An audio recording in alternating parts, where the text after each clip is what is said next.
আল্লাহ রাব্বুল আলামিনের বাণী ফাইন্না মাআল উসরি ইউসরান ইন্না মাআল উসরি ইউসরা।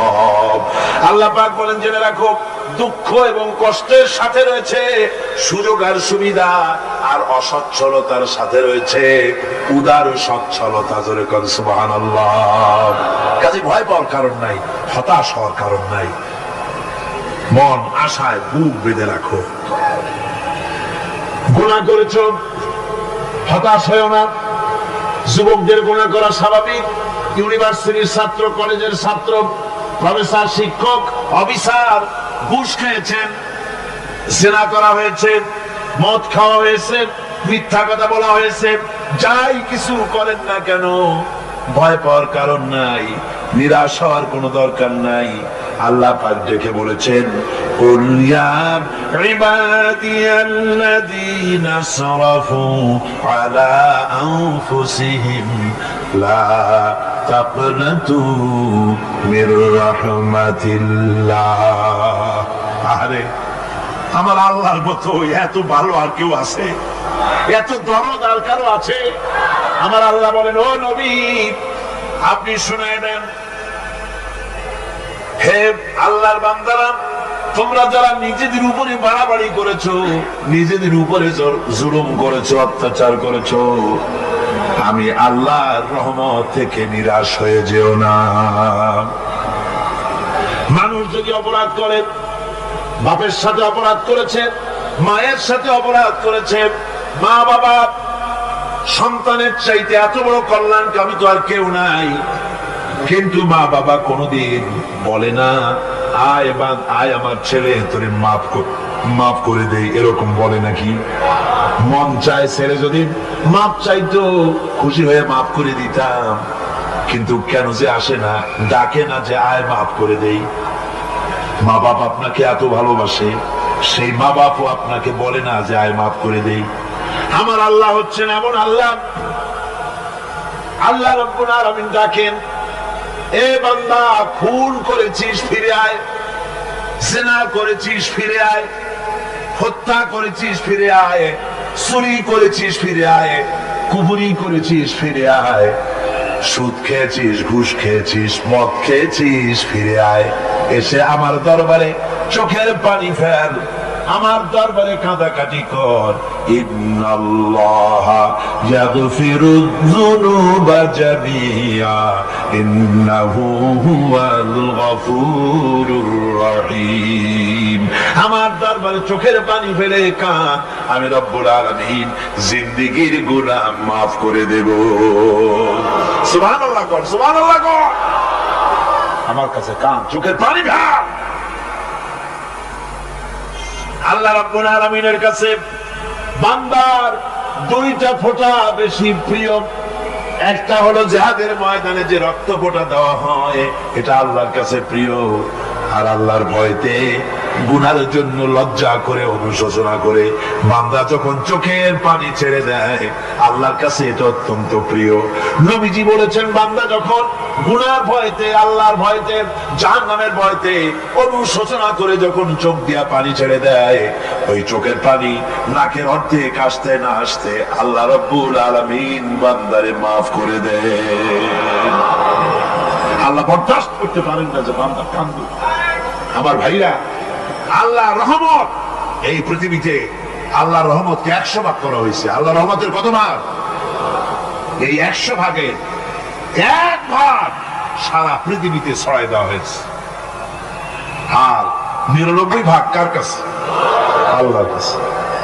একটা ভাগ দুনিয়া ছড়ানো হয়েছে আদম আলাইহিস সালাম থেকে নিয়ে এই পর্যন্ত, এখান থেকে নিয়ে কিয়ামত পর্যন্ত পৃথিবীতে যত মানুষ আসবে, যত প্রাণী আসবে, তাদের মধ্যে প্রাণী জগতেও গাভী তার বাছুরকে ভালোবাসে ঠিক কিনা, হাতি তার বাচ্চাকে ভালোবাসে ঠিক কিনা, মুরগি তার বাচ্চাকে ভালোবাসে কিনা, প্রত্যেক মাই তার সন্তানকে ভালোবাসে মানুষের মতো। এই ভালোবাসা, স্নেহ, এই মমতা, এই করুণা, এই মহব্বত একটা ভাগ দুনিয়ায় দেওয়ার পর আপনি আর আমি যতটুকুন ভাগে পেয়েছি সেই মহব্বতে, স্ত্রীর মহব্বতে অস্থির, মায়ের মহব্বতে অস্থির, সন্তানের মহব্বতে অস্থির। এখন চিন্তা করেন, একটা ভাগ সারা পৃথিবীতে বিতরণ করার পর যেটুক পেয়েছি তাতে যদি এত মহব্বত হয়, তাহলে এর 99 ভাগ মহব্বত যে আল্লাহর কাছে জমা আছে, এই বান্দার জন্য তার কত মহব্বত, এই বান্দার জন্য কত করুণা তার, কত মহব্বত তার, কত দয়া তার। এই জন্য আল্লাহ রাব্বুল আলামিন বলেছেন, নাব্বি ইবাদি আন্নি আনাল গফুরুর রহিম। আমার নবী সুসংবাদ দিয়ে দাও, বান্দাদেরকে শোনায় দাও যে আমি আল্লাহ তাআলা ক্ষমাশীল আর দয়াবান। হুজুর কাঁদতেছিলেন, হযরত ওমর রাদিয়াল্লাহু তাআলা আনহু এসে দেখেন হুজুর একা কাঁদতেছে। হুজুর জিজ্ঞেস করছেন, হযরত ওমর জিজ্ঞেস করলেন, হুজুর আপনি কাঁদছেন কেন একা একা?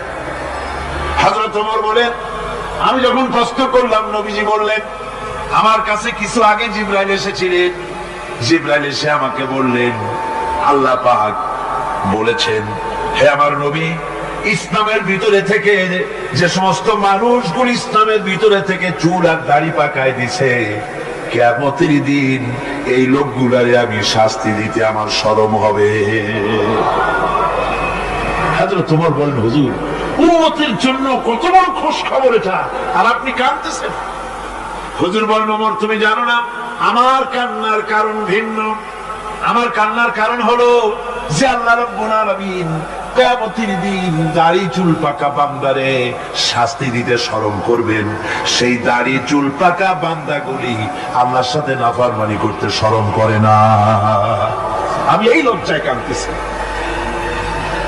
ভাইরা, হুজুর আল্লাহ পাক বলে, আমার নবী, রাতের আধারে যখন একটা বুড়া আমার দরবারে হাত উঁচু করে, একটা বুড়া মানুষ রাতের আধারে যখন আমার দরবারে হাত উঁচু করে আর যখন বলতে থাকে, রব্বুল আলামিন আমার পেছনের জীবনটা বড় খারাপ করেছি, এমন কোন কাজ জীবনে করি নাই যা তোমার কাছে কিছু দাবি করতে পারি, সব রকমের নাফরমানি করেছি, আজ আমি বুড়া হয়ে গেছি, কামাই করতে পারি না, ছেলে আমাকে চোখে দেখতে পারে না, পুত্রবধূ আমাকে ঘরে জায়গা দেয় না, আমার স্ত্রী আমাকে দেখতে পারে না, রোজগার করতে পারি না, হাঁটতে পারি না, চলতে পারি না, সবার কাছে আমি তিতা হয়ে গেছি, আমি দাঁড়াতে পারি না, কোমরে ব্যথা পাই, হাঁটুতে ব্যথা পাই, চলতে পারি না, কানে শুনতে পাই না, চোখে দেখতে পারি না, আর তোমার কাছে কিছু চাইয়া নেব এমন ভালো কাজও করি নাই।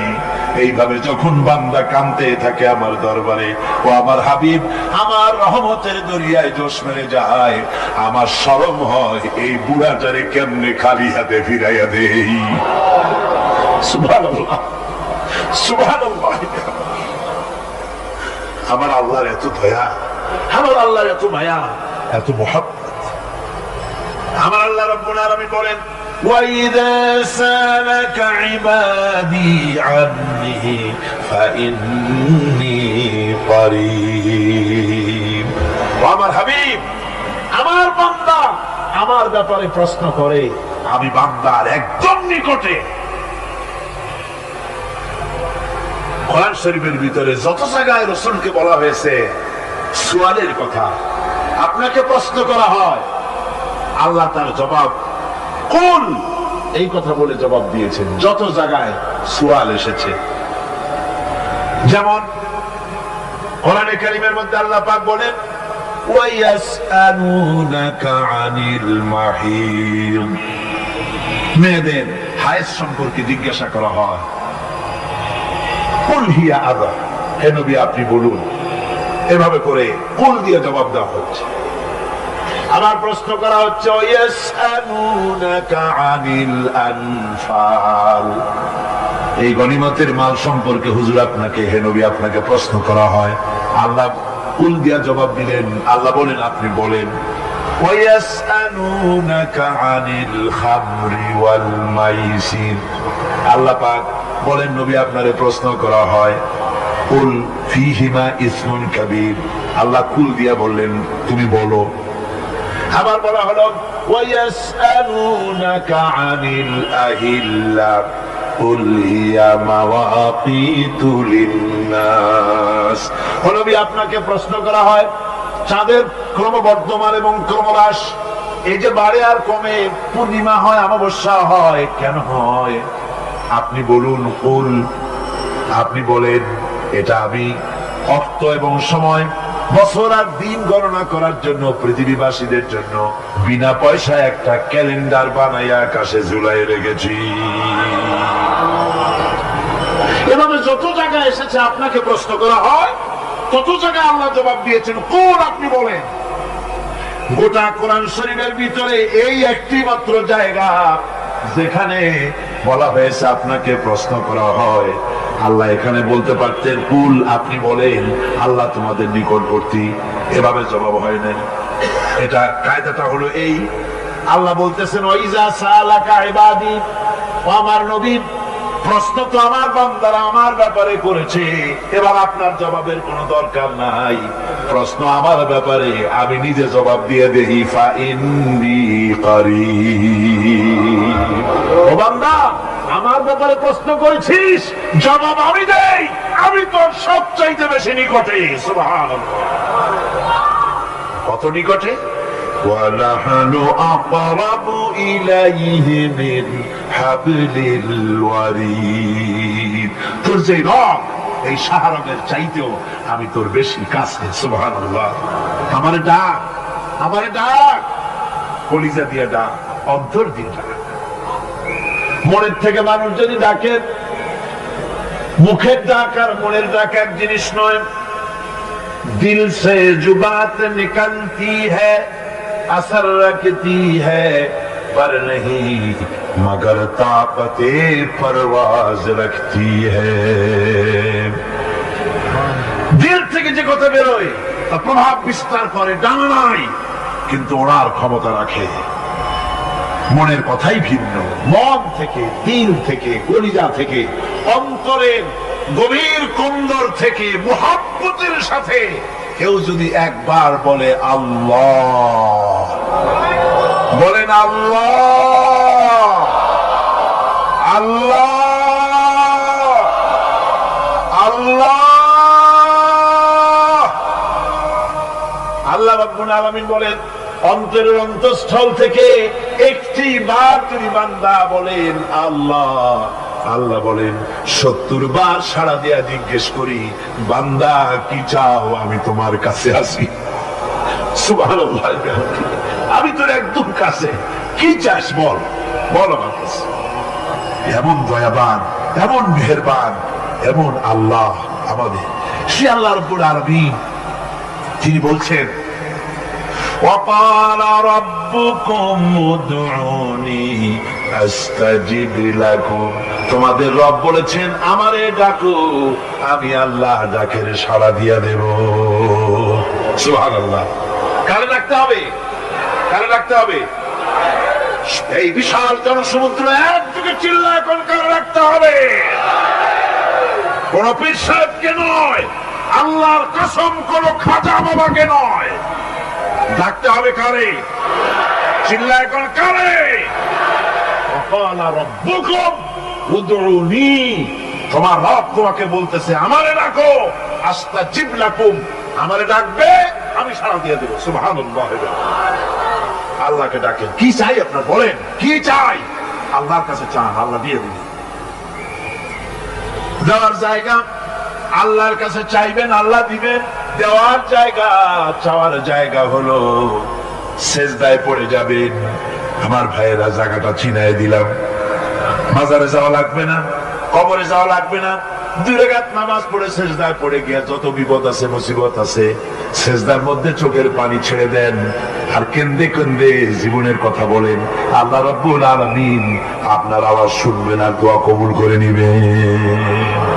কাঁদতে হবে আল্লাহর কাছে। কার কাছে? আল্লাহর কাছে। সুম্মা ইস্তাগফিরুল্লাহ, আর এরপরে সে যদি আমি আল্লাহর কাছে ক্ষমা চাই, ইয়াজিদিল্লাহ গফুরার রহিমা, সে আমি আল্লাহকে গফুর এবং রহিম হিসাবে পাবে। সুবহানাল্লাহ।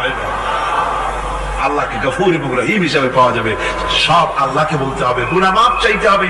এই জন্য হুজুর সাল্লাল্লাহু আলাইহি ওয়াসাল্লাম দৈনিক 100 বার তওবা করতেন। কোন হাদিসে আছে 70 বার, কোন হাদিসে আছে 100 বার তওবা করতেন। নামাজের পরে তো প্রত্যেক নামাজেই পড়তেন হুজুর, সালাম ফিরাতেন আর সাথে সাথে বলতেন আল্লাহু আকবার, আস্তাগফিরুল্লাহ, আস্তাগফিরুল্লাহ, আস্তাগফিরুল্লাহ। মনে থাকবে আপনাদের? মনে থাকবে?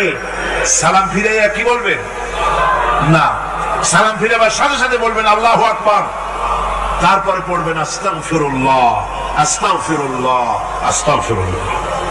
তওবা করবেন, আল্লাহর কাছে সবসময় গুনাহ মাফ চাইতে থাকবেন, বিনীত থাকবেন। আল্লাহকে পাওয়া যাবে, তাকে রহিম হিসেবে পাওয়া যাবে। সুতরাং ঈমান বিল্লাহ, আল্লাহর প্রতি ঈমান আনলে পরে চতুর্থ নম্বরে যে উপকারটা হবে সেটা হলো হতাশায় ভুগবে না, নিরাশায় ভুগবে না, আশায় বুক বেঁধে উঠবে, ঈমান মজবুত হবে, আল্লাহর কাছে মানুষ বিনয়ী হয়ে যাবে। এবার পঞ্চম নম্বরের উপকার আমি বলছিলাম, ঈমান বিল্লাহ, আল্লাহর প্রতি ঈমান আনলে পরে অসংখ্য উপকার হয়, অসংখ্য বৈশিষ্ট্য আছে। এর 6টা উপকারের কথা আমি বলবো। কয়টা? অসংখ্য উপকারের ভিতরে প্রধান 6টি উপকারের কথা বলবো। এর বললাম কয়টা? 4টে বলছি।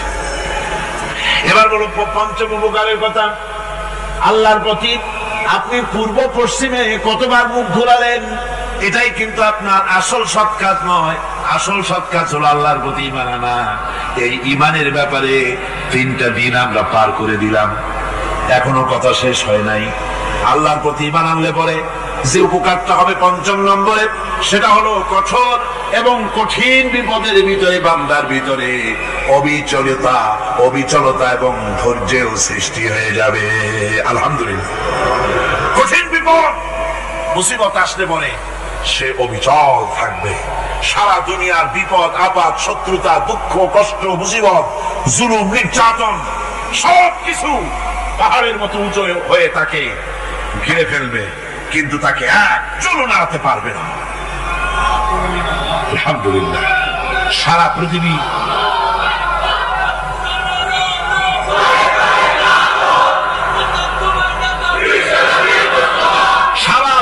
একদিকে আর সে একা একদিকে থাকবে। বিরোধিতা তো হবেই, বিপদ তো আসবেই। কবি বলতেছেন, সাথে জাকা রহা হ্যায় আসল সে তা ইমরোজ, সাথে জাকা রহা হ্যায় আসল সে তা ইমরোজ, চরাগে মুস্তফাবি সে শরারে গুলাবিস। সে আগমন কাল থেকে শুরু করে মুস্তাফা সাল্লাল্লাহু আলাইহি ওয়াসাল্লামের দীপ শিখার সাথে আবু জাহেল, আবু লাহাবের অগ্নিস্ফুলিঙ্গের টক্কর লেগেই আছে। রাসূলুল্লাহ আল্লাহর দেওয়া এই বিধান, এই দ্বীনের বাতিটা টিম টিম করে জ্বলেছে। আর গর্কি, টর্নেডো, হাজার হাজার মাইল বেগে হ্যারিকেন এসেছে, গর্কি এসেছে, টর্নেডো এসেছে, টাইফুন এসেছে, কিন্তু এই আলো নিবাইতে পারে নাই। সুবহানাল্লাহ। এই আলো নিবাতে পারে নাই। এই শত্রুতা ছিল কালে, নিবাতে পারবে না। কারণ হচ্ছে আল্লাহ রাব্বুল আলামিন বলেছেন, ইউরিদুনা লিয়ুতফিউ নূরাল্লাহি বিআফওয়াহিহিম ওয়াল্লাহু মুতিম্মু নূরিহি ওয়ালাউ কারিহাল কাফিরুন। ওরা চায় মুখের ফু দিয়ে আমার আলোকে নিভিয়ে দেবে, কিন্তু আমি আমার আলোকে পূর্ণতা দান করব, তাতে কাফের বেঈমানদের কলজায় যত জ্বালা যন্ত্রণা হোক আমার দ্বীন কেউ মিটাই দিতে পারবে না। সুবহানাল্লাহ। সুতরাং বিপদে অবিচলতা আসবে, সে অটল হবে, মজবুত হবে।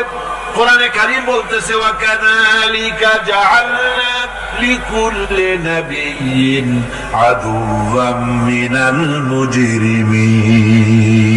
এই পৃথিবীতে এমনি করে আমি সকল নবীদের শত্রু বানিয়েছি, সব পাপিষ্ঠ অপরাধীদেরকে।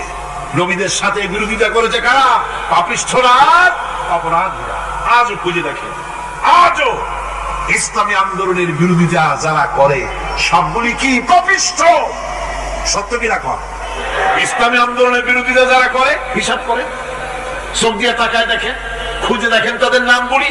মদখোর, জেনাকার, বদমাশ, চোর, হাইজাকার, বেনামাজি, লুটেরা, মিথ্যাবাদী, সবচাইতে সমাজের নিকৃষ্ট লোকগুলি ইসলামের বিরোধিতা করে।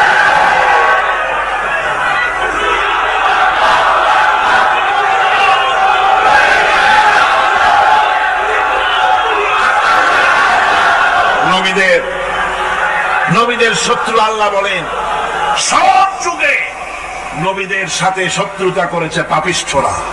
আল্লাহর কথা, কার কথা? সকল যুগে নবীদের সাথে শত্রুতা করেছে পাপিষ্ঠরা, নিকৃষ্ট ধরনের অপরাধীরা। সুতরাং নবী রাসূলদের অবস্থা যখন এই, তখন দ্বীনের দাওয়াত যারাই দেবে তাদের কিসমত এরকম হবেই। এই বাধার মোকাবেলা তাদেরও করতে হবে।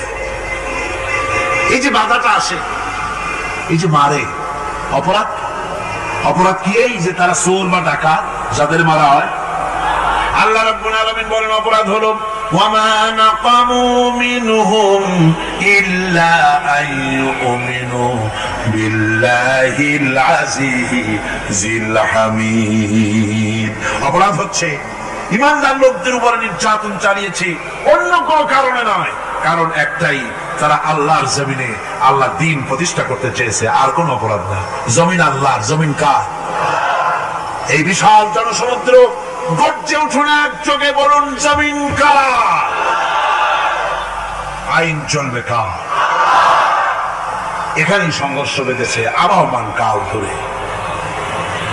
মানুষ অত্যাচারিত হয়েছে, সাহাবায়ে কেরাম অত্যাচারিত হয়েছেন।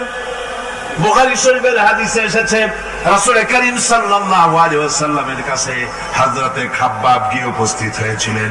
হযরতে খাব্বাব বলেন, হাদিসটা এভাবে লেখা হয়েছে বুখারীতে, ওয়ান খাব্বাব বিন আরিদ রাদিয়াল্লাহু তাআলা আনহু قال شكونا إلى رسول الله صلى الله عليه وسلم وهو متوسد بردة له في ظل الكعبة। রাসূলুল্লাহর কাছে গেলাম, কাবা শরীফের কাছে গিয়ে দেখি নবীজি একটা চাদর গায়ে দিয়ে তিনি আরাম ফরমাচ্ছিলেন কাবা শরীফের ছায়ায়। সেখানে গিয়ে বললাম, আলা তাস্তানসিরু লানা আলা তাদউ লানা ইয়া রাসূলুল্লাহ, হে আল্লাহর রাসূল, আপনি কি আমাদের জন্য আল্লাহর কাছে দোয়া চাইবেন না? আপনি কি আল্লাহর কাছে আমাদের জন্য সাহায্য চাইবেন না? আমাদের লোকগুলিকে, মুসলমানগুলিকে মারতে মারতে তো শেষ করে ফেলে দিল। তারা আমাদের সুমাইয়াকে মারলো, আমাদের খাব্বাবকে উটের সাথে পায়ের দড়ি লাগায় টানলো, আমাদের খোবায়েবকে তারা আগুনের উপরে চিৎ করে শোয়ায় রাখলো, না খায় রাখতেছে, মারতেছে। কষ্টে তো শেষ হয়ে গেলাম, হুজুর আপনি কি আমাদের জন্য দোয়া করবেন না? হাদিস শরীফে এসেছে নবীজি উঠে বসলেন সোজা হয়ে। নবীজি বলেন, ও আমার সাহাবী, ও খাব্বাব শোনো, তোমাদের আগে এই পৃথিবীতে যারা দ্বীনের দাওয়াত দিতে এসেছিলেন তাদেরকে সমকালীন রাষ্ট্র শক্তি, সমাজ শক্তি তাদেরকে ধরত। ফায়ুখাজুর রাজুলু, তাদেরকে তারা ধরত। ফায়ুহফারু লাহু ফিল আরদ, আর তার জন্য জমিনের ভিতরে কবর বানাইতো। ওই কবর ফায়ুজালু ফিহা, ওই কবরের ভিতরে তাকে কোমর পর্যন্ত গেড়ে দিত। সুম্মা ইউতা বিল মানশার, এরপরে করাত আনতো। ফায়ুদাউ আলা রাসিহি, এরপরে ওই করাত তার মাথার উপরে রাখতো। ফায়ুজালু নিসফাইন, এরপরে করাত দিয়া চিরে জীবিত মানুষটারে দ্বিখণ্ডিত করে ফেলে দিত। মা ইয়াসুদ্দুহু যালিকা আন দীনিহি, ও আমার খাব্বাব, এত কষ্ট দেওয়ার পরেও সেই যুগের কোন মুসলমানকে, দ্বীনের দায়ীদেরকে আল্লাহর দ্বীন থেকে এক চুলো তারা সরাই দিতে পারে নাই, এক চুলো সরাতে পারে নাই। ওয়াল্লাহি, ও খাব্বাব, আমি আমার আল্লাহর নামে কসম করে বলছি, লা ইউতাম্মান্নাল্লাহু হাযাল আমরা হাত্তা ইয়াসীরা আর-রাকিবু মিন সানা ইলা হাযরামাউত। আমি কসম করে বলি, আল্লাহ রাব্বুল আলামিনের এই সানা থেকে হাযরামাউত পর্যন্ত লোকেরা যাতায়াত করবে, সুন্দরী রমণীরা গমন করবে, সদাকারেরা যাতায়াত করবে, টাকা নিয়ে পয়সা নিয়ে যাতায়াত করবে। তাদের মনের মধ্যে লুটের ভয়, টাকার ভয়, চুরির ভয়, ডাকাতির ভয়, জেনার ভয়, হত্যার ভয়, ধর্ষণের ভয়, কোনো ভয় থাকবে না। লা ইয়াখাফু ইল্লাল্লাহ, আল্লাহ ছাড়া কোনো ভয় থাকবে না। এমন একটা সমাজ, এমন একটা সময় আসবে। ওয়ালাকিন্নাকুম তাস্তাজিলুন, অথচ খুব তাড়াহুড়ো তোমরা করতেছো। তাড়াহুড়ো করো না, সময় আসবে ইনশাআল্লাহ। আমার ভাইয়েরা, আমার বন্ধুগণ, কঠিন বিপদে অবিচলতা এবং ধৈর্যের দৃষ্টান্ত রেখে গেছেন আম্বিয়া আলাইহিমুস সালাম। সুবহানাল্লাহ। কঠিন বিপদে অবিচলতা, দৃঢ়তা, ধৈর্য কারে বলে, তার দৃষ্টান্ত কারা রেখেছেন? আম্বিয়া আলাইহিমুস সালাম। ওনারাই আমাদের আদর্শ, নবীরাই আদর্শ। সাহাবায়ে কেরাম রিদওয়ানুল্লাহ তাআলা আলাইহিম আজমাইন আমাদের আদর্শ। ভাইরা আমার, মুসা আলাইহিস সালামকে ফিরআউন যখন ঘিরে ফেলে দিল, কোরআনের সব কথা গল্প গুজব আর ইতিহাসের জন্য লেখা হয় নাই। কোরআনের মধ্যে যা লেখা হয়েছে সব বান্দাদের উপদেশের জন্য, যাতে করে লোকেরা চিরটা কাল এর থেকে উপদেশ নিয়ে নিজেদের তৈরি করতে পারে। জোরে বলেন সুবহানাল্লাহ। মুসা আলাইহিস সালামের কথা আল্লাহ বলেন, ফিরআউন তাকে ঘিরে ফেলে দিল, পালাবার রাস্তা নাই। ফালাম্মা تراءى الجمعان قال أصحاب موسى إنا لمدركون। মুসা আলাইহিস সালামের উম্মতরা বললেন, হে মুসা, পাকড়াও হয়ে গেছি, পালাবার রাস্তা নাই। তিন দিক থেকে আমাদেরকে ঘেরাও করেছে ফিরআউনের শক্তি। সামনে কি? দরিয়া, আর তিন দিকে কি? ঘেরাও আন্দোলন। পালাবার পথ নেই, পালাবার পথ নাই। সারাশি আক্রমণ, ঘেরাও আন্দোলন। এই যে ঘেরাওটা ও তো আজকে নতুন না, এই ঘেরাও আসছে অনেক আগের থেকে। আসলে কথা বুঝতে পারছি। মাইক না থাকলে আমি কি করবো কোন? আজকে এরকম হচ্ছে কেন?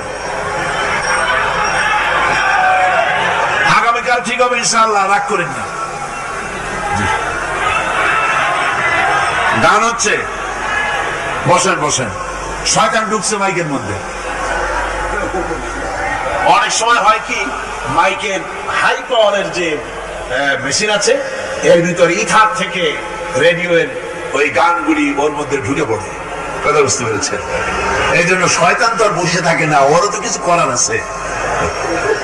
ধৈর্য ধরেন, ধৈর্য ধরেন। কালকে অপারেটরদেরকে মাওলানা শামসুদ্দিন সাহেবের কাছে অনুরোধ করবো, অপারেটর একটু ভালো করে হেদায়েত করে দেবেন মাইকে। আজকে আমার নিজেরও কষ্ট হচ্ছে, আমিও বুঝতে পারছি না যে আমার কথাগুলি কি আওয়াজে বেরোচ্ছে, যার জন্য আমাকে বেশি চিল্লাইতে হচ্ছে।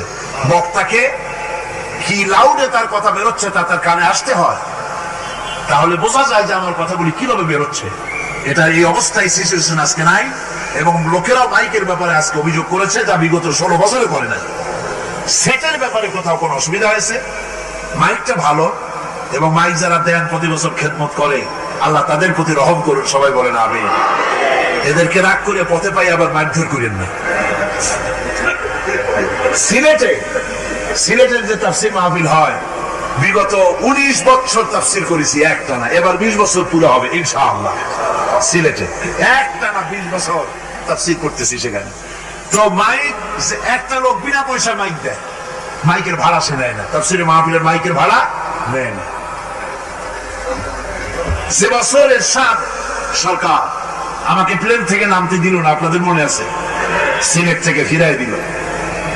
এই খবরটা মাইকম্যান যখন শুনেছে যে আমাকে নামতে দেয় নাই, ফিরাই দেওয়া হয়েছে, সাথে সাথে স্ট্রোক করেছে, হার্ট ফেল করে দুনিয়া থেকে বিদায় হয়ে গিয়েছে। সিলেটে তাফসীর হতে পারবে না, এই কথা সে বরদাস্ত করতে পারে না। আমি কেঁদেছি আর দোয়া করেছি, আল্লাহ, কোরআনের মহব্বতের লোকটার এই অবস্থা হলো, তোমার জান্নাত তুই দয়া করে তাকে দান করে দিও। কাজে কোনো ব্যবসায়ী চায় না যে তার ব্যবসাটা খারাপ হোক, লোকেরা মন্দ বলুক। এই মাইকের ব্যাপারে আপনারা আজকে রাগারাগ করেন না, যা হয়েছে কালকে ভালো হবে ইনশাআল্লাহ। সবাই বলেন ইনশাআল্লাহ। এখন চলেন আমরা ফেরাউনের অবস্থা দেখি গিয়ে কি করতেছে ফেরাউন। মুসা আলাইহিস সালামকে ঘেরাও করে ফেলেছে, পালাবার উপায় নাই। একদিকে দরিয়া, তিন দিকে ফেরাউনের শক্তি। এই যে ঘেরাও টেরাও মানে নতুন তো না, ধর্মঘট নতুন না, পুরানো জিনিস।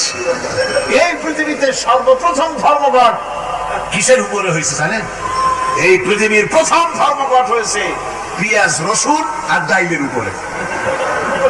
মুসা আলাইহিস সালামের জমানায় লান নাসবিরা আলা তুআমিন ওয়াহিদ, আমরা এক রকমের খাদ্য আর খাবো না, আমাদের পেঁয়াজ দেওয়া লাগবে, ডাল দেওয়া লাগবে, রসুন দেওয়া লাগবে। সর্বপ্রথম ধর্মঘট হয় মুসা আলাইহিস সালামের জমানায়, সেখান থেকে শুরু হয়েছে।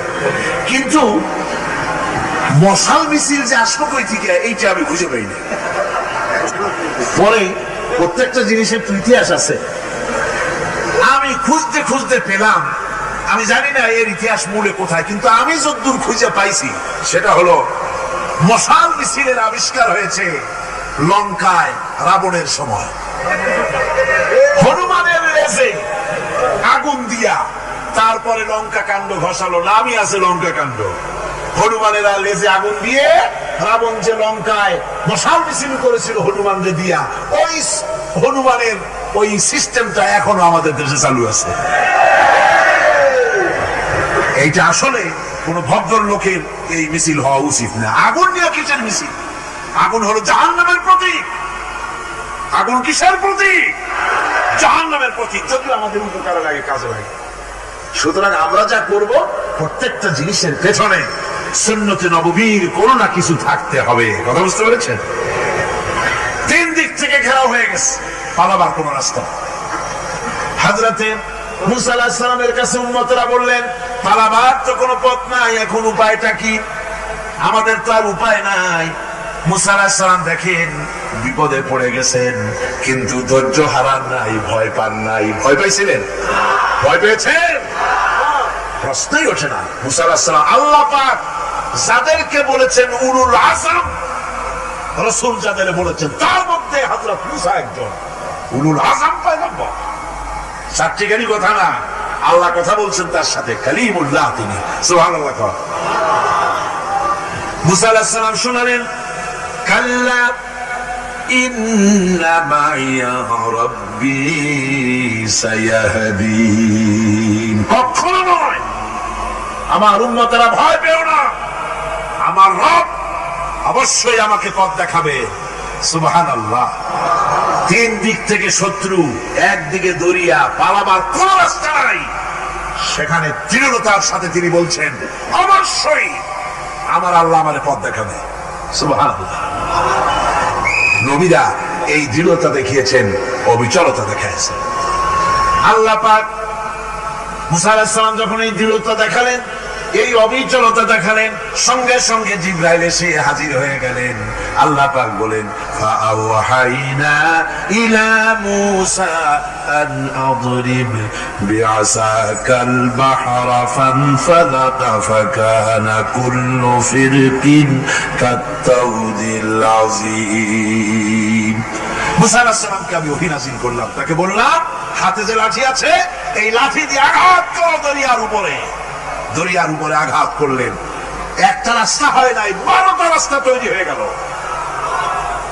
আর দেওয়ালগুলা পাহাড়ের মতো উঁচা হয়ে গেল। দরিয়ার ভিতরে পাহাড়ের মতো উঁচা মজবুত 12টা রাস্তা। এবার মুসা আলাইহিস সালাম তার দলবল নিয়ে চললেন। আল্লাহ রাব্বুল আলামিন বলেন, ওয়া আনজাইনা মূসা ওয়া মান মাআহু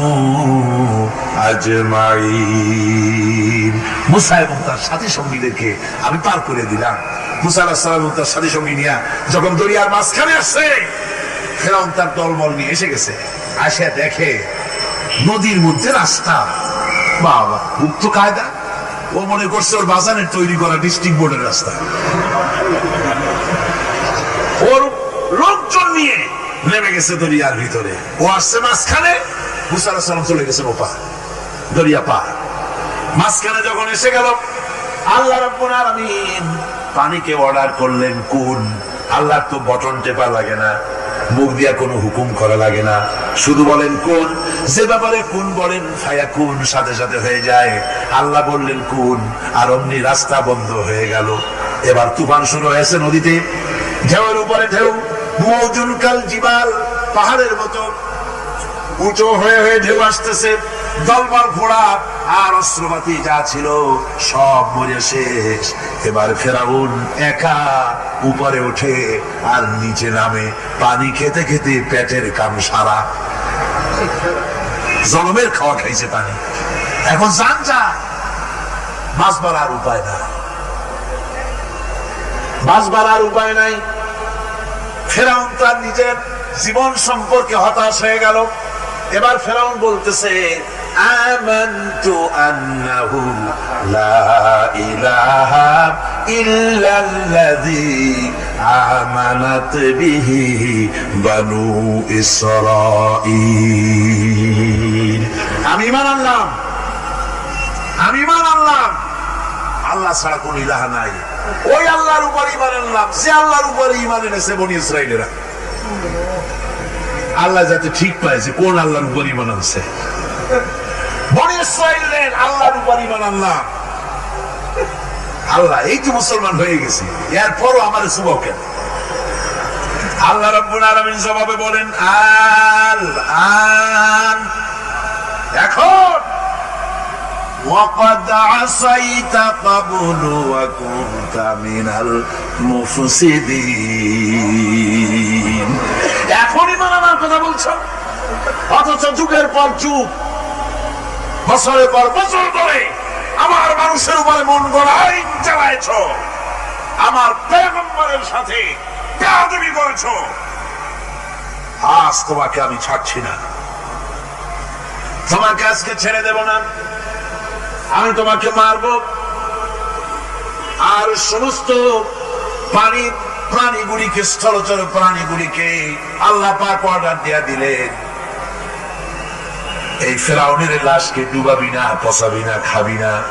আলিয়াউমা নুনাজ্জিকা বিবাদানিক, আমি তোমার শরীরে বাঁচায় দেব। পোকে খাবে না, পানিতে পচবে না, মাছে খাবে না, কুমিরে খাবে না, দুনিয়ার কোনো পশুতে খাবে না। আমি তোরে শুটকি বানাইয়া রাখবো, যাতে করে দুনিয়ার সমস্ত ফেরাউন যত যুগে যুগে আসে তোরে দেখে যেন হেদায়েত নিতে পারে। ফেরাউনকে আল্লাহ শুটকি বানায় রাখছে। আমি ফেরাউনদের লাশ দেখেছি ব্রিটিশ মিউজিয়ামে। ফেরাউন তো একটা না, অনেকগুলা। আসলদারে অবশ্য দেখিনি। ব্রিটিশ মিউজিয়ামে ওই ফেরাউন গুলার লাশ যখন অসুবিধা হয়, মমিগুলি, তখন ইংল্যান্ডে নিয়ে যায় চিকিৎসা করাবার জন্য। চোখ টোক আছে গর্তের ভিতরে, তারপরে চামড়া টামড়া হাড়ের সাথে মিশানো, ওইভাবে চেহারা দেখলে মনে হয় যে সত্যি ফেরাউনি গুলা। আর ব্রিটিশের কাম, মিশর থেকে নাম এমন কোন জিনিস নাই। আমি সেখানে এক বক্তৃতায় বলছিলাম, আপনারা এদের এখন সভ্য, এদের এখন ভদ্র, এরা হলো ইন্টারন্যাশনাল সোল, ওরা সারা দুনিয়া চুরি করেছে। লন্ডনে বক্তৃতা করেছি, সারাটা দুনিয়া চুরি করছে, আমাদের দেশকে শোষণ করেছে। এই বিশাল ভূভাগকে শোষণ করে ইংল্যান্ডের দ্বীপটাকে তারা সাজাইছে। তারা ময়ূর সিংহাসনের, শাহজাহানের ময়ূর সিংহাসনের ময়ূরের বাম চোখে কোহিনূর মণি লাগাইছিলেন। শাহজাহান ময়ূরের ডান চোখে কোহিনূর মণি লাগায় নাই। কোহিনূর মণির অনেক দাম, আমি দেখে এসেছি মণি। এখন সেটা কুইন এলিজাবেথের মুকুটের শোভা পাচ্ছে। সেই মণি এমনি বলে প্রবাদে, 7 রাজার ধন এক মাণিক্য, বলেন এরকম, অনেক দাম। শাহজাহান দেখালেন, আমি মুসলমান, আমার কাছে এটার দাম নাই, এই জন্য ময়ূরের ডান চোখে লাগালাম না, বাম চোখে লাগাই দিলাম। এইটারে চুরি করছে। তারপরে মিশর থেকে, মিশরের মমি চুরি করেছে, জুতা চুরি করছে, ছাতি চুরি করছে, পিসা চুরি করেছে। আমি বললাম, এগুলা কি ভদ্রলোক নাকি? আর জুতা চোর, পিসা চোর, লাঠি চোর, সব চুরি করছে। যাই দেখেন ব্রিটিশ মিউজিয়ামের মধ্যে সব দুনিয়ার চুরি করা জিনিস নিয়ে তারা মানুষকে দেখাইয়া পয়সা উপার্জন করছে। টিপু সুলতানের তরবারিটা পর্যন্ত চুরি করেছে। আজ পর্যন্ত ব্রিটিশ মিউজিয়ামে টিপু সুলতানের তরবারিটা আছে, আমি তরবারিটা দেখে এসেছি। আমার বন্ধুগণ, বলতেছিলাম যে পৃথিবীতে আল্লাহ রাব্বুল আলামিন নবীরা তাদের চরিত্র দিয়ে বিপদের মোকাবেলা করে দুনিয়ার সামনে কঠিন বিপদের মোকাবেলা করে অবিচলতা, দৃঢ়তা দেখায় গেছেন যে কেমন করে এই পৃথিবীতে বিপদের সামনে মোকাবেলা করতে হয়। ধৈর্য ধরতে হবে, বিপদ আসবে পাহাড় সমান হয়ে, আপনাকে ধৈর্য ধারণ করতে হবে সেভাবে বুক বেঁধে। যেহেতু এটা যদি বিশ্বাস হয় যে আমার কিসমতে যা আছে তার থেকে বেশি কিছু হবে না, তাহলেই আপনার ধৈর্য আসবে, ভয় পাবেন না। কথা ঠিক কিনা কন? এবারে হযরত হুদ আলাইহিস সালাম সম্পর্কে আল্লাহ রাব্বুল আলামিন বলেন, হযরতে হুদকে যখন ষড়যন্ত্র হলো কাফির বেঈমানেরা তাকে মেরে ফেলার জন্য যখন সরকারি ষড়যন্ত্রে লিপ্ত হয়ে গেল, হযরতে হুদ সমাজের এই চ্যালেঞ্জের মোকাবেলা করলেন। হযরত হুদ বলেন, ফাকিদুনি জামিআন সুম্মা লা তুনজিরুন ইন্নী তাওয়াক্কালতু আলাল্লাহি রাব্বি ওয়া রাব্বিকুম। তোমরা তোমাদের ষড়যন্ত্র আমার বিরুদ্ধে যত পারো আমার বিরুদ্ধে ষড়যন্ত্র চালাও, এতটুকু আমার অবকাশ দিও না। আমি এমন আল্লাহর উপরে ভরসা করেছি যার হাতের ভিতরে তোমাদেরও জান আর আমারও জান। যা পারো তাই করো। সরকার সমস্ত শক্তি একত্রিত হয়ে আমার মোকাবেলা করো। একদিকে হুদ আলাইহিস সালাম, আর একদিকে গোটা জাতি। হযরত হুদ ভয় পায় নাই। সুবহানাল্লাহ। ঈমান বিল্লাহ মানুষের কলিজাকে এভাবে শক্ত করে দেয়। কোন আলহামদুলিল্লাহ। এবারে এই বিপদের, কঠিন বিপদের মোকাবেলা করে আমার রাসূল যে প্রমাণ দিয়ে গেলেন, আমার রাসূল যে কঠিন বিপদের মোকাবেলা করলেন, ভাইয়ের আমার, হিজরতের রাতে সওর পাহাড়ের ভিতরে যখন তিনি আশ্রয় নিলেন, হযরতে আবু বকরের সাথে ছিলেন।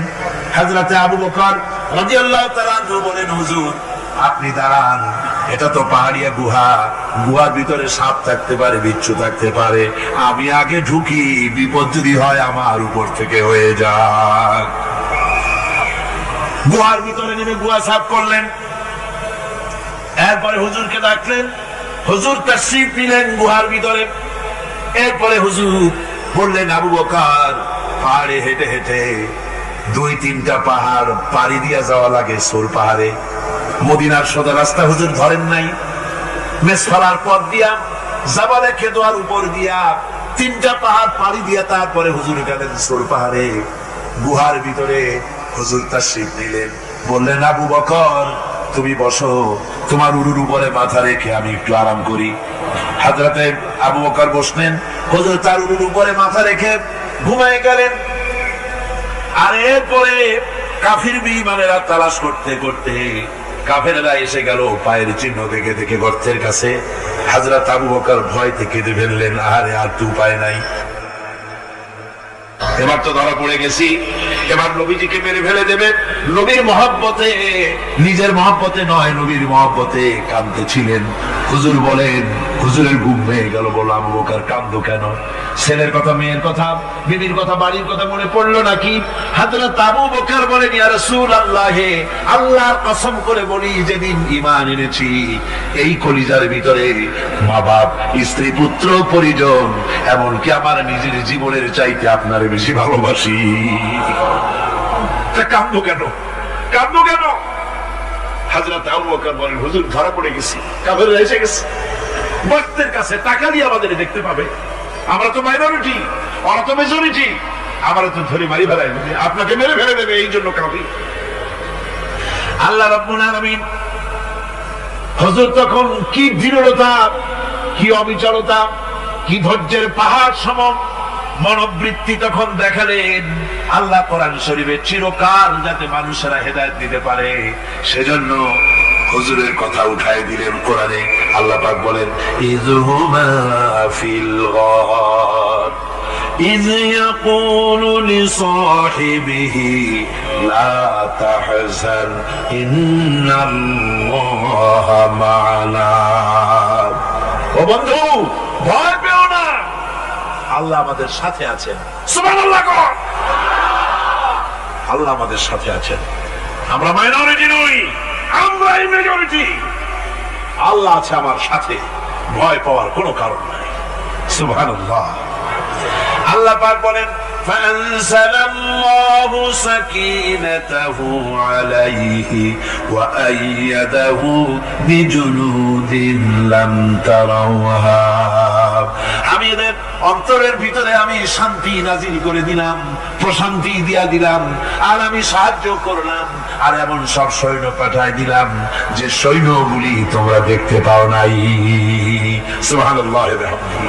ভাই আমার, রাসূল করিম সাল্লাল্লাহু আলাইহি ওয়াসাল্লাম এই বিপদের মাঝে, চরম বিপদের মাঝে অবিচলতা, দৃঢ়তা, কঠিন আত্মনির্ভরতা দেখিয়েছেন। এগুলি হলো ঈমানের পঞ্চম নম্বরের উপকারিতা। আল্লাহর প্রতি ঈমান আনলে এভাবে পাহাড় সম ঈমান মজবুত হয়ে যায়। জেলের পরোয়া করি না, ফাঁসির পরোয়া করি না, শহীদ হওয়ার পরোয়া করি না, মেরে ফেলে দেবে, উড়ায় দেবে, হত্যা করবে, পরোয়া করি না। পরোয়া করি কেবলমাত্র কাকে? যারা বলেন কারে? এইরকম মুসলমান হাজার হাজার লাখ লাখ দরকার নাই, 313 জন যথেষ্ট। কয়জন যথেষ্ট? 313 জন যথেষ্ট। বদলে যারা জান দিয়ে, মাল দিয়ে দিনকে প্রতিষ্ঠিত করেছিলেন, এরকম 313 জনই যথেষ্ট ছিল। এই দৃঢ়তা, এই অবিচলতা, এই ঈমান, এই ধৈর্য শিক্ষা দেয়, এই উপকার করে ঈমান বিল্লাহ। আল্লাহর প্রতি ঈমান আনলে এভাবে পাহাড়ের মতো শক্ত হয়ে যায় কলিজা। কোন আলহামদুলিল্লাহ। আমার বন্ধুগণ, এবার আমি বলবো সর্বশেষ উপকারের কথাটা বলি, মোনাজাত ছেড়ে দেব। কয়টার কথা বলছিলাম? উপকার 6টা উপকারের কথা বলেছি। অনেকগুলি বৈশিষ্ট্য, অনেকগুলি উপকারের মধ্যে আল্লাহর প্রতি ঈমানের 6টা উপকারের কথা 5টা বলা হয়ে গেছে। এবার 6ষ্ঠ নম্বর এবং শেষ নম্বর, এটা হচ্ছে আল্লাহর প্রতি ঈমান আনলে পরে তার দ্বারা সবচাইতে বেশি ফায়দা পায় সমাজ এবং রাষ্ট্র। বল আলহামদুলিল্লাহ, বল আলহামদুলিল্লাহ। আল্লাহর প্রতি ঈমানের দ্বারা নৈতিক সংশোধন হয় এবং রাষ্ট্র আর সমাজ সবচাইতে বেশি উপকৃত হয়। কারণ হলো ঈমানদার ব্যক্তি আল্লাহর প্রতি যে ঈমান এনেছে, তার মনের মধ্যে ধারণা এটা হয়, আমার কোনো কাজ তো গোপন থাকে না। ইন্নাল্লাহা লা ইয়াখফা আলাইহি শাইউন ফিল আরদি ওয়ালা ফিস সামা। আল্লাহর কাছে গোপন বলতে কিছু নাই, আকাশেও নাই, জমিনেও নাই, কোনো কিছু গোপন নাই। সুতরাং আমি যা করি সব আল্লাহ দেখেন এবং শোনেন। এমনকি মানুষ যে কল্পনা করে, সে কল্পনাও আল্লাহ টের পায় না, নাকি? টের পায় কিনা? من أنفسكم أو تخفوه يحاسبكم به الله। মনের ভিতরে যে কল্পনা করো, আল্লাহ পাক বলেন এই কল্পনারও হিসাব আমি রব্বুল আলামিন তোমার কাছ থেকে নেব। ফায়ুআযযিবু মান ইয়াশাউ, যারে খুশি শাস্তি দেব, আর যারে খুশি আমি মাফ করে দেব। জোরে বলেন সুবহানাল্লাহ। ফায়াগফিরু লিমান ইয়াশা ওয়া ইউআযযিবু মান ইয়াশা, যারে খুশি মাফ করব, যারে খুশি শাস্তি দেব, কল্পনারও হিসাব নেব। এই কথা মুমিনের যদি জানা থাকে, তাহলে আর তার কোনো চিন্তা থাকে না, তার নৈতিক চরিত্র ভালো হয়ে যায়। কোন সুবহানাল্লাহ। আমার বন্ধুগণ, ঈমানদার লোক, আল্লাহর প্রতি ঈমান আসলে পরে সমাজ উপকৃত হয়, রাষ্ট্র উপকৃত হয়ে যায়। যেহেতু বান্দা জানে আমি দায়িত্বহীন কোনো কথা বলতে পারবো না, দায়িত্বহীন কোনো কাজ করতে পারবো না। আল্লাহ পাক বলেছেন, মা ইয়ালফিযু মিন কাউলিন ইল্লা লাদাইহি রাকীবুন আতীদ। বান্দা এমন কোনো কথা বলে না যে কথা আমার ফেরেশতারা রেকর্ড করে না রাখে। কাজেই মুমিন ব্যক্তি আল্লাহর ভয়তে দায়িত্বহীন কথা বলবে না। নির্বাচন আসতে পরে রাস্তা সোনা দিয়ে মামলায় দেবো, এই করব সেই করব, না খাইয়া কেউ মরবেন না। আসে না নির্বাচনের সময় সারাগালি বদনারা মঞ্চে দাঁড়িয়ে কত বড় বক্তৃতা করে, ভাইয়ের আমার, বোনের আমার, এবার আমার বোতল মার্কা বাক্স, আপনারা আমাকে ভোট দিয়ে দেশ এবং জাতির আরেকবার 12:30 বাজাইবার সুযোগ দিন। এবার ক্ষমতায় গেলে কেউ না খাইয়া মরবেন না, কিন্তু কি খাইয়া মরবে তাও বলেন। এর মানে প্রতি অর্থ হচ্ছে এই, ওরা যদি ক্ষমতায় যেতে পারে তাহলে বিষ খাইয়া হোক, গুলি খাইয়ে হোক, কিছু না কিছু খেয়ে মরতে হবে। একেবারে খালি পেটে মরলে গ্যাস্ট্রিক হওয়ার সম্ভাবনা আছে। ঈমান বিল্লাহ যদি না থাকে, আল্লাহর ভয় যদি না থাকে, তাহলে দায়িত্বহীন কথা বলে। আর আল্লাহর ভয় যদি থাকে, তাহলে নৈতিকতার সংশোধন হয়ে যায়। দায়িত্বপূর্ণ কথা বলে মানুষকে ফাঁকি দেয় না। আমার বন্ধুগণ, আল্লাহ রাব্বুল আলামিন তার বান্দা যারা আল্লাহকে ভয় করে, সে ভয় করা বান্দাগুলি মনের মধ্যে এই চিন্তা এসে যায়, আমি যেখানে থাকি না কেন আল্লাহ আমাকে দেখতেছেন, শুনতেছেন। রাতে হোক দিনে হোক, যেখানে আছি আল্লাহ আমারে দেখতেছেন। আল্লাহ পাক বলতেছেন, ওয়া হুয়া মাআহুম ইয ইউবাইতুনা মা লা ইয়ারদা মিনাল কওলি ওয়া কানা আল্লাহু বিমা ইয়ামালুনা মুহীতা। আল্লাহ পাক বলেন, আমি তো আমার বান্দার নিকটে তখনও থাকি যখন সে গোপনে গোপনে রাতের বেলায় আমার মর্জির খেলাফ পরামর্শ করে। আমার মর্জির খেলাফ পরামর্শ করতেছে রাত্রে, আমি তো তখনও কাছে থাকি, ওটা আমি শুনি। ঈমান যদি আসে, তাহলে এই সব কাজ থেকে সে বিরত থাকে। সে যদি কম হয় সেখানেও আল্লাহ, বেশি যদি হয় সেখানেও আল্লাহ। এমন কোন জায়গা আছে নাকি চিটাগংয়ে যেখানে আপনি একটা আকাম করবেন আর আল্লাহ টের পাবে না? কোন আছে নাকি? আচ্ছা, চট্টগ্রামে না থাকুক, বাংলাদেশের কোন জায়গা আছে নাকি? পার্বত্য চট্টগ্রামে যত পাহাড় আছে, উঁচু নিচে জায়গা আছে, ওই জায়গায় বোধহয় আছে নাকি? সারা পৃথিবীতে আছে কোথাও? আল্লাহকে ফাঁকি দেওয়ার জায়গা কোথাও? সব স্পষ্ট। আল্লাহ কি ঘুমায় নাকি? ঘুমায়? তার কাছে দিনও যায়, রাতও যায়। সমানে তিনি দেখতে পান, শুনতে পান, সবকিছু দেখতে পান, সবকিছু শুনতে পান। তাকে ফাঁকি দেওয়ার কোনো উপায় নেই। এই জন্য ৬ষ্ঠ নম্বরের উপকার যেটা হয়, সেটা হলো সমাজ উপকৃত হয় ওই মানুষ দিয়ে যার মধ্যে ঈমান আছে। হযরত ওমর রাদিয়াল্লাহু তাআলা আনহু রাতের আধারে শেষ রাত্রে ঘুরতেছিলেন, দেখেন এক বাড়িতে কথা হচ্ছে, কথাবার্তার আওয়াজ পাওয়া যায়। মনে করলেন কোন অসুখ বিসুখ নাকি। ঘরে গিয়ে কান পাচ্ছেন দেওয়ালের সাথে, শুনতে পাচ্ছেন ভিতরে বুড়ি মা তার মেয়েকে বলছে, মেয়ে ওঠ, উঠের দুধ দোয়াই নিয়ে আসছি, এর মধ্যে পানি মিশা, তারপর সকালে বাজারে নিয়ে যা। মেয়ে বলছে, মা এই কামটা আমি পারবো না। কেন পারবি না? হযরত ওমর ফরমান জারি করেছেন, দুধে পানি মিশাতে নিষেধ করেছে, কাজে এই কাজটা আমি পারবো না।